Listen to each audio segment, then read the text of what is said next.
हुकूमती रहनुमाओं ने 24 नवंबर को एहतजाज की कॉल पर पीटीआई को आड़े हाथों ले लिया।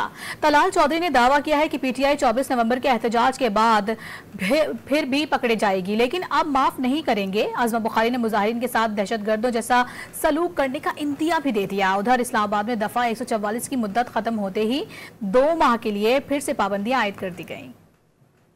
लीगी सेनेटर तलाल चौधरी ने दावा किया है कि पीटीआई की आखिरी कॉल उनके सियासी ताबूत में आखिरी कील साबित होगी। अदम इस्तेहकाम की कोई कोशिश कामयाब नहीं होने दी जाएगी। ये एहतजाज जिसे ये कहते हैं कि आखिरी कॉल है, ये एक आखिरी कील साबित होगा इनके सियासी कफन में। किसी किस्म की ऐसी शरारत जिसमें पाकिस्तान में सियासी इस्तेहकाम खराब हो और मुआशी इस्तेहकाम को नुकसान पहुंचे, ऐसा कुछ नहीं होने दिया जाएगा। वजीर इत्तलात पंजाब आजमा बुखारी ने ऐलान किया कि तालिबान की तरह जहाद के नारे लगाने वालों के साथ खारजियों जैसा ही सुलूक होगा। अल जहाद के नारे लगे हैं केपीके के वजीर आला हाउस के अंदर। तालिबान की तरह अल जहाद के नारे लगाएंगे तो फिर उनके साथ वही सलूक होगा जो खारजियों के साथ करना चाहिए। पीटीआई के एहतजाज के पेश नजर इस्लामाबाद में 2 माह के लिए दफा 144 नाफिज कर दी गई। नोटिफिकेशन के मुताबिक 5 से ज्यादा अफराद जमा नहीं हो सकेंगे और न ही किसी किस्म के इज्तिमा की इजाजत होगी।